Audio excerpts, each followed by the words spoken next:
السلام عليكم ورحمة الله أحبابي ومتابعي ستار نت. معاكم محمد النمراوي من الدعم الفني وعلى القناة الرسمية الخاصة بشركة ستار نت.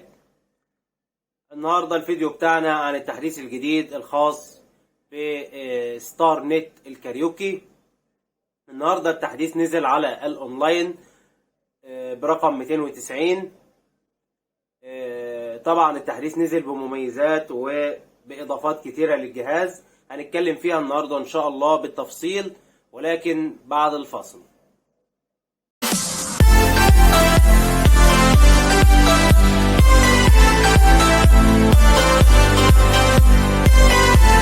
ورجعنا لكم تاني بعد الفاصل، وقبل ما نبدأ ما تنسوش الإعجاب بالفيديو والاشتراك بالقناة.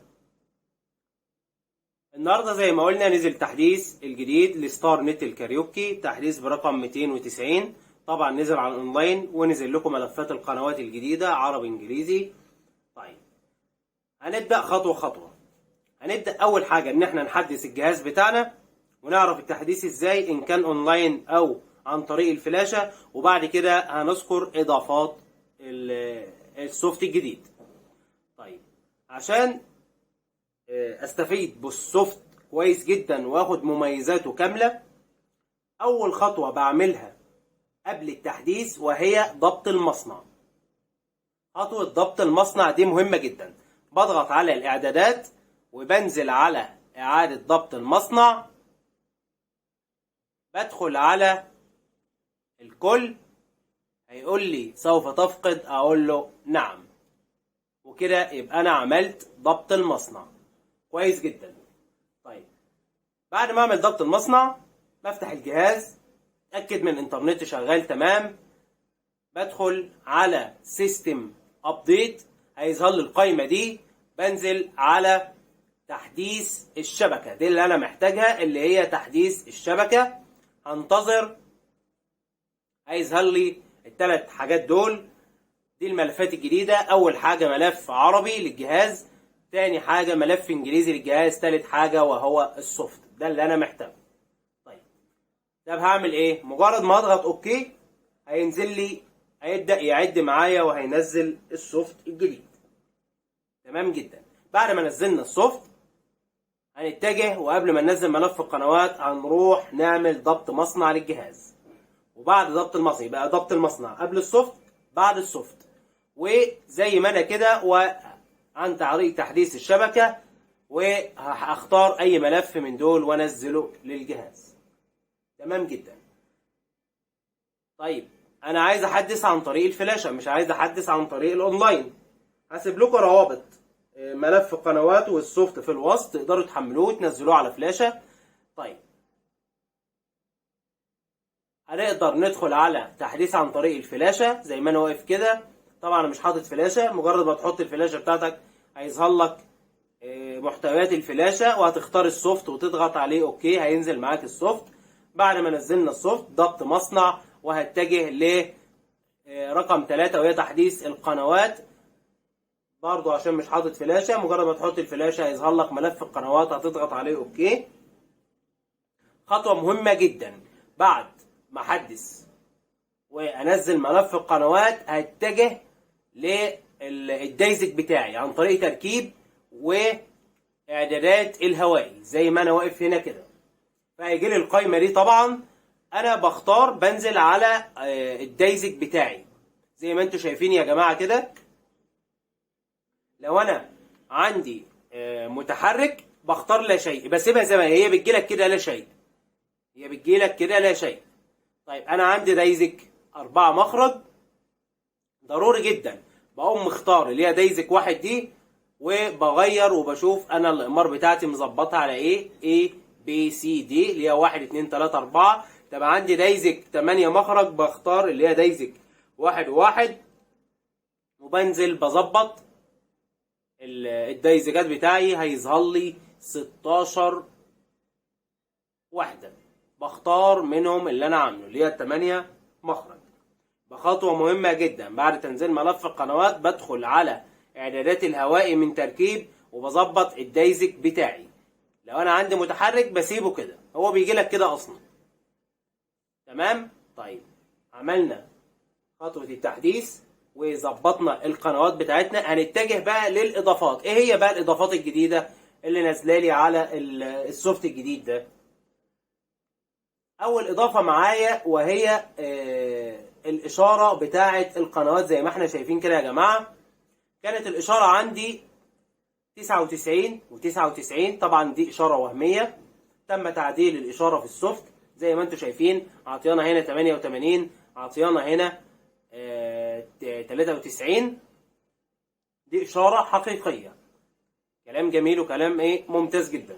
طيب تاني حاجة معايا وهي سعة تخزين القنوات. يعني ايه الكلام ده؟ سعة تخزين القنوات للجهاز كانت 5000 قناة في السوفتات القديمة. بعد نزول السوفت اليوم أصبحت سعة تخزين الفلاشة والقنوات 10000 قناة وإن يزيد كمان. نزل براحتك زي ما انت عاوز، ابحث اللي انت عايزه. انا هنا اهو زي ما انتم شايفين، ده ملف القنوات اللي نازل على الجهاز، ملف الانجليزي زي ما انتم شايفين. معاكم من الهسبسات للإيراني، من الهسبسات 30 غرب للإيراني 62 شرق.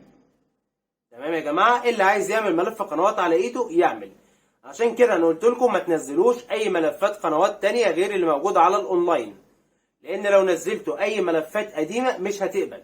اللي عامل ملف قديم ومظبطه على ايده مش هيقبل معاه، لان طبعا سعة تخزين القنوات زادت، الفلاشة زادت اتغيرت، فطبعا مش هيقبل اي ملفات قنوات قديمة. تمام جدا. انتهينا من ملفات القنوات، انتهينا من سعة التخزين والإشارة. هنيجي لثالث حاجة وهي خاصية في البحث نزلت لي. بضغط على التركيب وبدخل على قائمة الأقمار، وليكن أنا واقف على قمر النايل سات، بضغط عليه أزرق.